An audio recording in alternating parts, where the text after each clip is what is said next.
Ever hear that ripping sound? It's everywhere, from your shoes to space suits. But have you ever wondered about the secret behind Velcro? It's not just sticky tape, it's a masterpiece of microscopic engineering. Today, we're tearing open the story of one of the most ingenious inventions of the 20th century. Get ready to uncover the hidden world of hooks and loops. Our story begins in 1941 with a Swiss engineer named George de Mestral. After a walk in the Alps with his dog, he noticed something peculiar. Both his pants and his dog's fur were covered in tiny burrs from the burdock plant. Now, most people would just get annoyed and pull them off. But de Mestral wasn't most people. His curiosity was sparked. What made these little things stick so stubbornly? He decided to take a closer look. Under a microscope, a hidden world was revealed. The burrs weren't just sticky. They were covered in hundreds of tiny, flexible hooks. These hooks would catch onto anything with a loop, like the fabric of his pants or the strands of his dog's fur. It was a simple yet brilliant natural mechanism. This aha moment was the seed of an idea that would change the world. De Mestral thought, what if he could replicate this hook and loop system artificially? This was the birth of the concept we now know as Velcro. So how does it actually work? It's a tale of two sides. One strip of fabric is covered with thousands of tiny, stiff hooks. The other strip is covered with thousands of even smaller, softer loops. When you press the two strips together, the hooks catch onto the loops, creating an incredibly strong bond. It's like thousands of tiny hands shaking and holding on tight. The strength doesn't come from a single hook and loop, but from the combined force of all of them working together. And that iconic ripping sound? That's the sound of each of those tiny hooks being pulled apart from the loops, one after another in rapid succession. It's a simple concept, but making it a reality was a huge challenge. De Mestral spent nearly a decade perfecting his invention. He tried various materials, looking for the perfect combination of strength and flexibility. Early versions made from cotton just didn't work. They wore out too quickly. The breakthrough came with the advent of nylon. This synthetic polymer was strong, durable, and could be precisely molded into the tiny hooks and loops he needed. He named his creation Velcro, a combination of the French words velours, meaning velvet, and crochet, meaning hook. The patent was granted in 1955, and a new era of fastening began.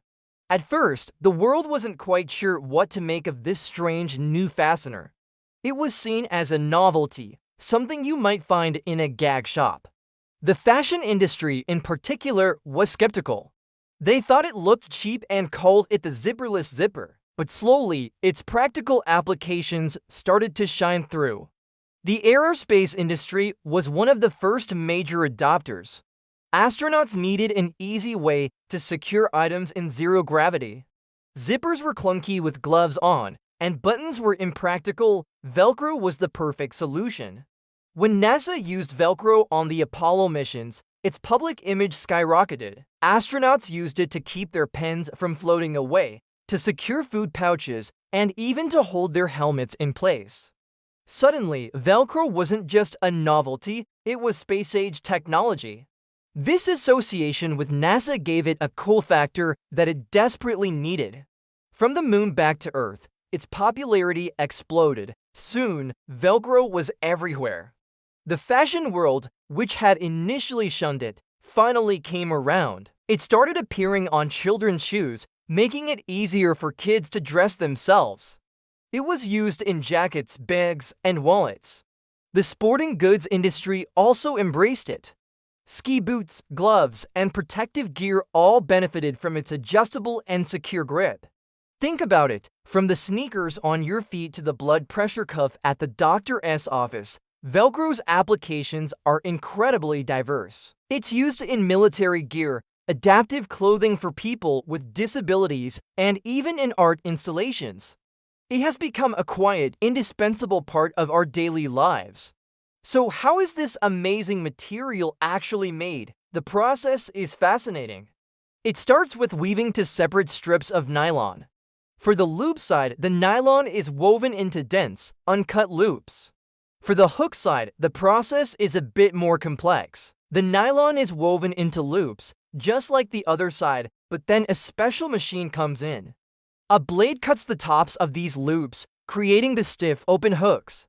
The strips are then heat-treated to set the shape of the hooks and loops, ensuring they retain their form and function. Finally, the two strips are often dyed and cut to various lengths and widths, ready to be sewn, glued, or attached to countless products. It is a highly automated and precise manufacturing process that can produce millions of feet of Velcro every single day. But the innovation didn't stop with the original hook and loop design. Over the years, the Velcro brand has continued to push the boundaries of fastening technology. There are now high-strength versions that can hold hundreds of pounds. There are low-profile versions that are much thinner and softer, perfect for delicate fabrics. There are even versions made from stainless steel for high-temperature environments, and mushroom-shaped fasteners that click together for an even stronger bond. The company is constantly exploring new materials and designs, from bio-inspired adhesives to smart fasteners with embedded sensors. The spirit of George de Mestral's curiosity lives on, constantly seeking new ways to connect the world. From a humble bird stuck to a dog fur to the suits of astronauts walking on the moon, the story of Velcro is a powerful testament to the power of observation and perseverance. It's a reminder that revolutionary ideas can be found in the most unexpected places, often right in our own backyards. George de Mestral saw more than just an annoying weed. He saw a solution. He saw a microscopic marvel of natural engineering and had the vision to bring it into our world. So the next time you hear that satisfying rip of Velcro, take a moment to appreciate the incredible journey of this simple yet brilliant invention. It's more than just a fastener, it's a piece of history, a symbol of innovation, and a perfect example of how looking at the world with a little more curiosity can lead to extraordinary things. What other everyday objects are hiding incredible secrets? Thanks for watching. If you enjoyed uncovering the story behind Velcro, don't forget to like this video and hit that subscribe button for more deep dives into the objects that shape our world. We'll see you in the next one.